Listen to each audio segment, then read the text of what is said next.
नहीं, पार्टी तो अपने कश्मीर में भारतीय जनता पार्टी अब बढ़ रही है।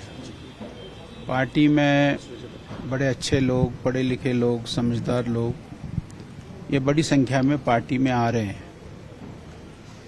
वजह यही है कि उन्होंने पार्टी के जो असूल है, पार्टी के जो नियम हैं, पार्टी जो काम कर रही है सारे देश भर में भी और अपने जम्मू कश्मीर में भी और कश्मीर में भी, उसको देखकर लोग प्रभावित हो रहे हैं। नरेंद्र मोदी जी का सबका साथ, सबका विकास, सबका विश्वास, सबका प्रयास, ये जो लोग देख रहे हैं और किसी के साथ भेदभाव नहीं, सबका साथ और सबका विकास की बात कर रहे हैं, इसलिए बहुत बड़ी संख्या में भारतीय जनता पार्टी को लोग ज्वाइन कर रहे हैं। ये बहुत अच्छी बात है और भारतीय जनता पार्टी कश्मीर में भी बढ़ रही है और बहुत जल्द आप देखेंगे भारतीय जनता पार्टी पूरे जम्मू कश्मीर में एक बड़ी ताकत बन जाएगी।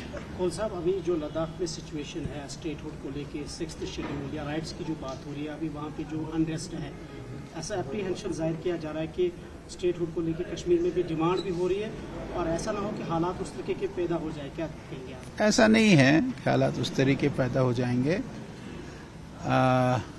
वहाँ जो सारे हालात पैदा हुए हैं उसकी जननी कांग्रेस है और कांग्रेस ने मोहरा बनाया है वांगचुक को और वांगचुक को मोहरा बनाकर कांग्रेस उस खेल को खेल रही है। कांग्रेस निराश है, हताश है, क्योंकि पिछले दो चुनावों में, 2015 के चुनाव में और 2020 के चुनाव में वो बुरी तरह वहाँ हिल डेवलपमेंट काउंसिल हार गई थी।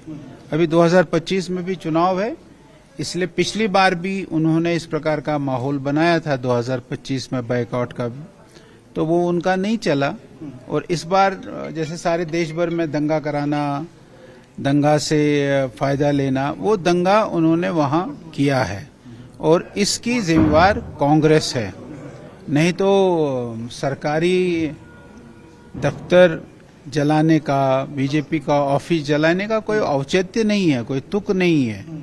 ना उससे बीजेपी का ऑफिस जलाया उनको वो जो उनकी डिमांड है वो मिलेगी या न मिलेगी, उसका बीजेपी के दफ्तर को जलाने से कोई फर्क नहीं है। लेकिन कांग्रेस, उसको लगता है कि भाई हमारा इस समय विपक्ष कौन है, तो बीजेपी है, इसलिए बीजेपी को जितना नुकसान पहुंचा सकते उतना नुकसान पहुंचा। ये वहां कांग्रेस की चाल है और कुछ नहीं।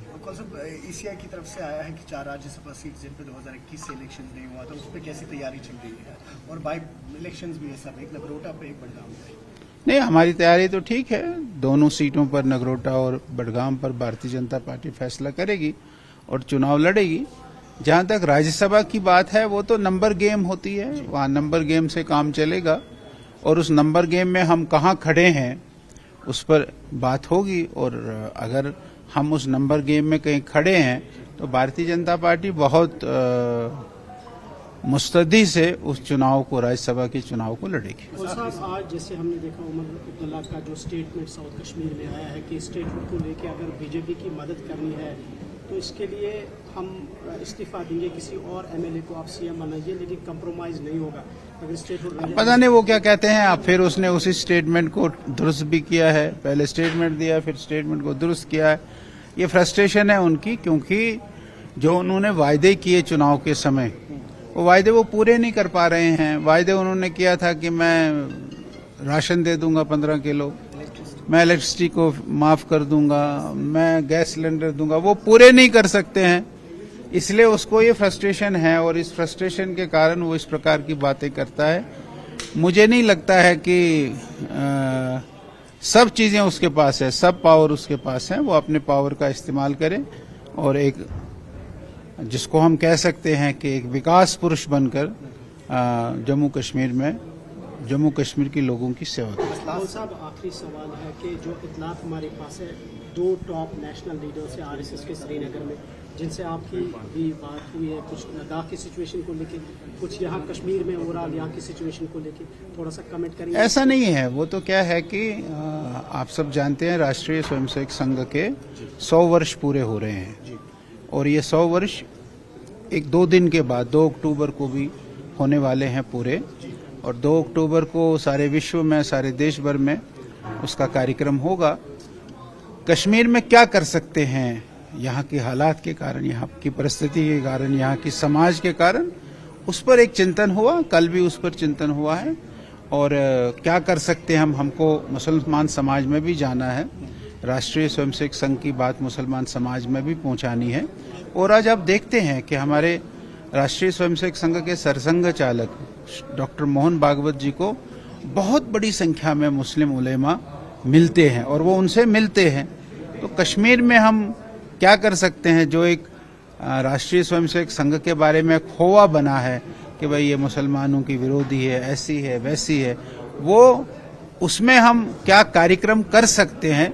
और आपने देखा कि परसों इतवार को प्रधानमंत्री जी ने राष्ट्रीय स्वयंसेवक संघ की चर्चा अपने मन की बात में की है।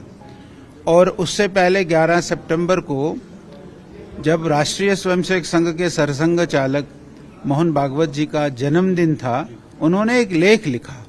वो लेख हिंदुस्तान का कोई भी ऐसा अखबार नहीं होगा जिसने वो लेख नहीं छापा है। तो इसलिए राष्ट्रीय स्वयंसेवक संघ कश्मीर में अपनी 100 वर्षों की यात्रा यहाँ के समाज तक कैसे पहुंचाए, इसके लिए वो आए थे और इसकी बातचीत उन्होंने की। उसके अलावा उन्होंने ऐसा कुछ नहीं किया। बहुत शुक्रिया।